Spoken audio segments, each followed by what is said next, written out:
I know many people are concerned about the state of Florida home insurance. So we met with Old Town Insurance here in St. Augustine and discussed the challenges they are seeing in Florida. So today we are going to share with you why Florida is in this predicament, to what type of homes are getting the lowest premiums. So stay tuned. Hey there, Kim Devlin here with your key to St. Augustine. Thanks for joining me. Today we're diving into the evolving landscape of home insurance in Florida. Whether you're a new home buyer or looking to protect your current investment, understanding these changes is crucial. So we met with Old Town Insurance, a local insurance broker here in St. Augustine, and asked them what challenges they are seeing. They said they are seeing a significant shift in the insurance market here in Florida. Carriers are either leaving the state or tightening their guidelines, leading to substantial rate increases for homeowners. I asked them, why is this and what is causing these hikes? It's a mix of frequent storms and, more notably, the litigation around roofing claims. In the last 10 years, there's been a surge of lawsuits, particularly concerning roofs. This has significantly impacted insurance rates across the state. The issue is the combination of attorneys partnering up with roofers to fleece the homeowners in Florida. Essentially, a homeowner needs a new roof. So the roofer gets the customer to assign the benefits to them, and that gives the roofer full power to file a claim on the homeowner's behalf. Now, the roof needs to be replaced, and the cost may be $15,000, but the roofer will put an insurance claim in for $100,000 and say that their attorney fees are on top of the cost to replace the roof. Most of the time, what is happening is the insurance carrier is settling. So maybe they will settle at $45,000. So the homeowner gets the new roof, and the roofer and attorney divvy up the balance of $30,000. Typically, the homeowner is unaware of this. They are happy. They got a new roof. But when it comes time to renew their policy, they get a cancellation. So you might ask, why is the insurance carrier settling? Well, previous to December 2022, attorney fees only went one way. So if the carrier goes to court and loses, they will be responsible for the roofer's attorney fees as well as their own. This was a bigger risk, so they would just settle. But the new law has the fees going both ways. So if the roofer takes the carrier to court and loses, then they would be responsible for covering the carrier's attorney fees. More risk for the roofer now. Plus, the new law puts limits on the attorney fees. Now, if you want to learn more about these laws DeSantis put into place, watch this video right here. Keep in mind, there was an influx of about 300,000 new lawsuits prior to this law taking effect in December 2022. So it'll take some time for these lawsuits to get through the system and for these carriers to know what they are dealing with going forward. Old Town Insurance is hopeful that in a year or two, we will start to see the effects of these laws, and hopefully it will begin to ease the insurance premiums on Florida homeowners. Let's talk about what you as a homeowner or buyer need to consider right now to get a lower insurance premium. What is the main thing insurance carriers are looking at? And Old Town Insurance said, surprise, roofs. Roof age is a critical factor. Insurance carriers are becoming increasingly cautious. They have carriers that used to insure roofs that were 18 to 20 years old, and those carriers are now only insuring new construction homes. Others won't even write a policy if the home was built prior to 2022.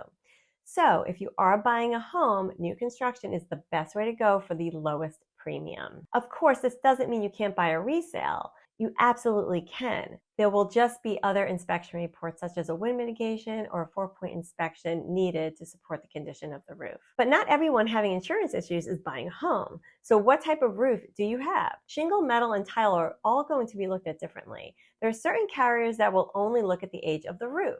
Historically, a metal roof could last 30 years or more and not have an issue. But now, if it's, let's say, 15 years, the carrier will insure the home, but may not the following year. He said there are other companies that will write a policy at 25, 30 years, but at 30 years, that is where carriers will start asking for more documentation to support the condition of the roof. For shingle roofs, carriers prefer less than 10 years. However, there are carriers that will write a policy at 15 to 20 years, but you need a 4-point inspection report to show it's in good condition. What about Citizens Insurance? Isn't this the last resort that will insure any homeowner? Nope. Unless you can show through documentation that there is 5 years left on the life of the roof, they will not insure you. Citizens will not go past 25 years on a roof, and that is a hard line in the sand. So if you have a 20-year-old roof, you will need a 4-point inspection to ensure there is 5 years left on it, but your insurance will not renew after 25 years. If the house is, let's say, 40 years old and has a new roof, Citizen will require one of these options: an invoice showing that the roof is paid in full, letterhead from the contractor that the roof was installed on a specific date, or a final permit from the city. Other carriers will write a policy on a home with 15 years remaining life pretty easily, but Citizens makes you jump through more hoops. There are a lot of downsides to Citizens, but they want to be the last resort. So right now, roofs are the most important thing to look at when purchasing a home. So I asked them, what is the percentage of policies being written by Citizens? And Old Town is writing about 20 to 30% with Citizens. That is quite a bit considering up until 3 years ago, they never wrote a Citizens policy before. Keep in mind, many of these policies are current homeowners that saw their premiums double. However, Citizens' rule is if there is any other carrier within 20% of your current premium, then you cannot use them. Even though Citizens is writing more policies than ever before, they are selling off policies as well.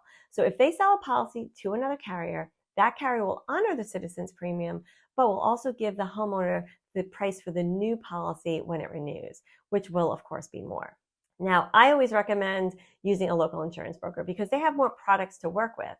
The larger companies like State Farm or Nationwide are limited, and they are sending 60% of the homeowners to the local insurance brokers for this reason.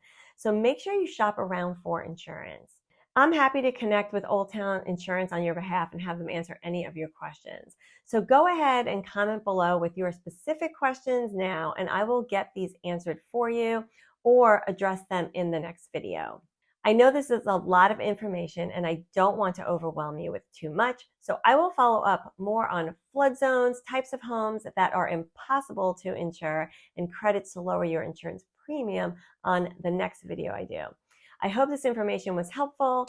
The Florida home insurance market is undergoing significant changes. As a homeowner or buyer, staying informed and proactive is more important than ever. Send any questions my way. I appreciate you tuning in, and I will catch you next time.